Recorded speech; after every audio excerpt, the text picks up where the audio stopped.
But I think, we also have to, though, talk about, I think, and really confront the issue that sociologically, this society is incredibly segregated. And so is, to some extent, the progressive movement.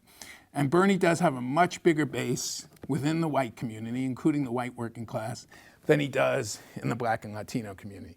That doesn't mean he doesn't have any base. He's winning outside of the South. He wins about 30 to 35% of the black vote, over 40% of African Americans under 30. He wins 35 to 40% of the Latino vote. Much of that you can ascribe to the fact that the Clintons are very close to particularly the African American political establishment, which is not as solidaristic with working class and poor African Americans as you might think. Only a third of the Congressional Black Caucus voted against welfare reform and voted against the '94 federal criminal justice bill. And also, Clinton, remember, did save affirmative action and was not Ronald Reagan. People forget, and the black community doesn't forget, but Reagan started his 1980 campaign. Does anybody know where he started his 1980 campaign?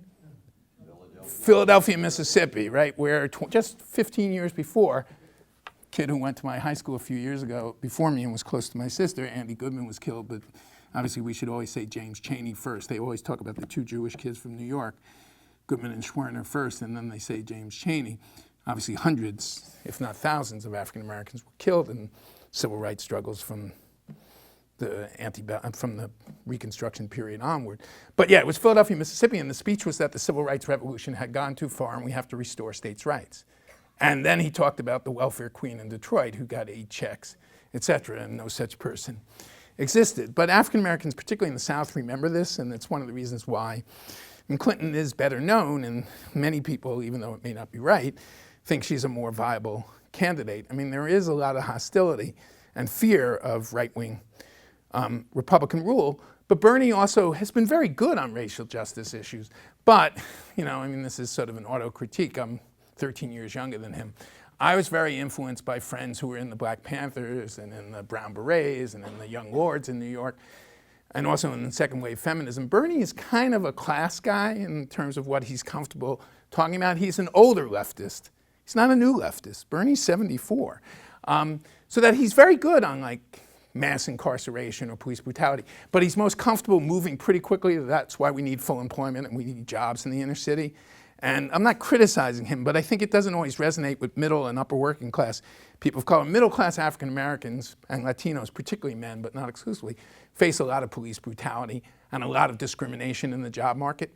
I mean, all these studies show if you have an African American sounding name, even if you're you're a law graduate of an elite school or you're applying to McKinsey or whatever, there's a lot of discrimination against people of color at all levels of the job market. And even controlling for class, 5% of black adult males are in prison.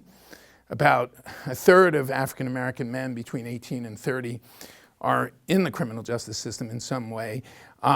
Incarceration rates of low-income whites, working class whites, they're about 1/6 those of African Americans. So it's not just a class issue. Bernie knows this, but it's also true that he's excited a lot of the older progressive base of the Democratic Party. People who are active in the anti-war movement, new politics movement, the McGovern generation. A lot of us in this room come from that period.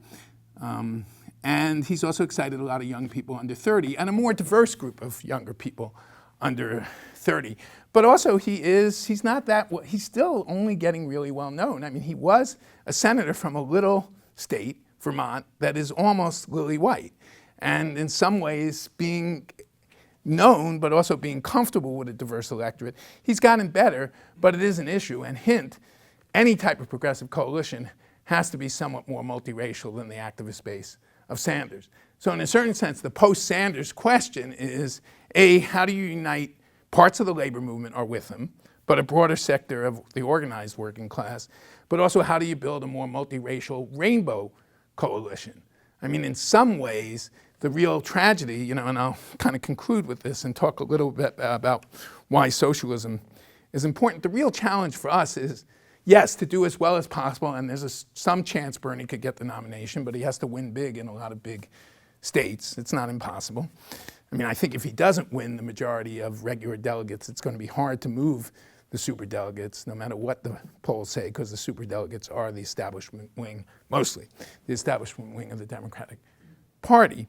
But if the real question is what comes after Sanders, there's actually an interesting development. It's somewhat at the top level, but the Communication Workers of America, the National Nurses Union, which is key to the Sanders campaign, National People's Action, which for the first time as a network of community groups is getting more involved in electoral politics and is much more diverse racially and religiously than much of the sort of predominantly ideological left. National People's Action, the Working Families Party, which is in New York State and other places trying to build a party within a party or fusion to push the Democrats left. We can discuss the strategy.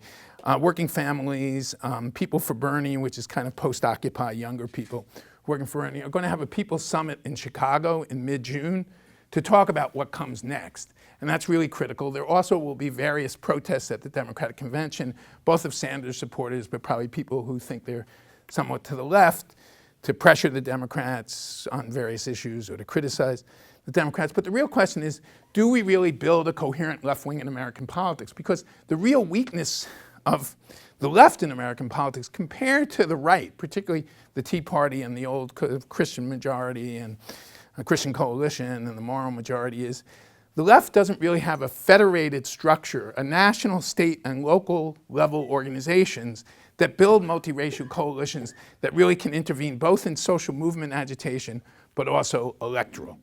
And in that sense, the left is actually, the progressive movement is somewhat smaller as a whole than its constituent local parts. We're very decentralized. And that's why some people, you can argue about whether it's the right title or the right strategy, but the whole question of building a Warren wing or a Sanders wing, I would say inside and outside the Democratic Party, in electoral politics and outside, and more multiracial than the people who give to move on, and many of us get hit up for contributions all the time. That's the real critical question. How do you rebuild a sort of labor, African-American, Latino, white progressive coalition that really has a presence in the streets, but also really has weight in the electoral movement? But finally, I'll come to the issue of why talk about socialism. I won't go through, I can answer in questions what a vision of a democratic socialist society is. Basically, we believe that what touches all, which is basically economic and social activity, should be governed by all. The decisions of transnational corporations have profound effects on tens of millions of people, much more so than anything that Congress or state legislatures or city councils decide. But if workers, consumers, and citizens don't have democratic voice over the workplace and how our economy is governed, if we don't have democracy over how we produce, what we produce, and what we do with the wealth that we collectively create. Bill Gates didn't create $80 billion worth of software. Microsoft has 200,000 employees. That's who created the value added of software developed by Microsoft. If working people don't control what they produce, and society as a whole doesn't control the economy, you can't have political democracy. Ultimately, radical economic inequality thwarts political democracy. But my conclusion is the following. There's a reason, A, you will get outed, as Bernie will, particularly as the campaign goes on. Hillary's already red baiting him. If he gets the nomination, all hell will break loose. I mean, there'll be ads that he's going to turn America into the Soviet Union or Cuba or whatever. But ultimately, corporate America, some of you have heard me say this, uses anti-socialism as an ideological battering ram against any reform that challenges the rights of capital, that challenges the rights of the corporate managerial class. And hint, that's one reason why we don't even have the minor gain of socializing not the healthcare industry.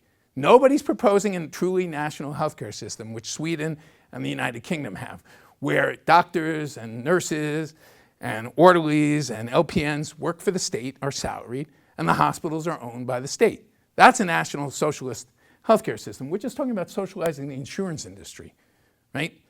British Columbia has a socialized auto industry, insurance industry. Canada has a socialized health insurance industry. France does. Loads of Taiwan does. Loads of countries do. But guess what? We can't talk about it because that's socialism. Until people say what's wrong with socialism, we can't have any reform. Remember, the right wants to erode Social Security because that's socialism. It's not socialism, it's social insurance. But any type of publicly funded programs that build solidarity across racial and class lines and increases equality in this country and limits corporate power, like breaking up the big banks, That's wild socialism. Until Americans become like the rest of the world and realize that socialism is a valid part of the political spectrum, it's going to be very hard to win any reform. So that we have to come out of the closet and build a strong socialist movement, because Sanders, in a certain way, is showing, even though he's running on a much more moderately redistributive sort of social welfare, New Deal liberal program, in some ways, he can be radical on tax reform, whatever, because he does say he's a democratic socialist. And the power of Sanders is he's authentic. He isn't in the closet. Until radicals come out of the closet and say what they mean, which is democratic socialism, the entire left is held back. So in conclusion, I think our challenges are two, and we should talk about this. I don't have any easy answers. How do we build, particularly at the local level, much more, probably on a coalition basis, multiracial coalitions for economic, racial, gender, sexual democracy? And then second of all, how do we build a larger, significant, not necessarily incredibly powerful, but a real socialist presence in the United States politics? And I would say those are our two tasks.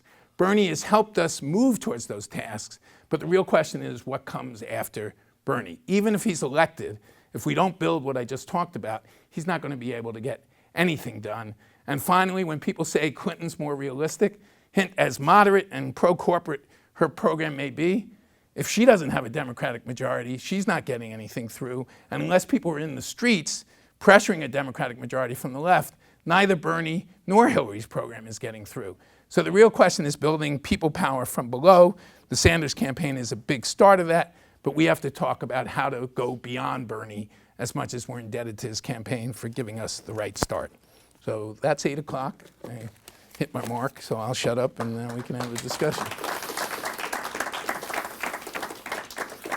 Sure, I said stuff that people think is crazy, or I talk like a guy from New York, even faster than Bernie.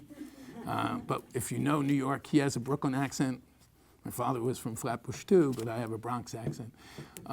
But in any event, I'm sure there's lots to talk about.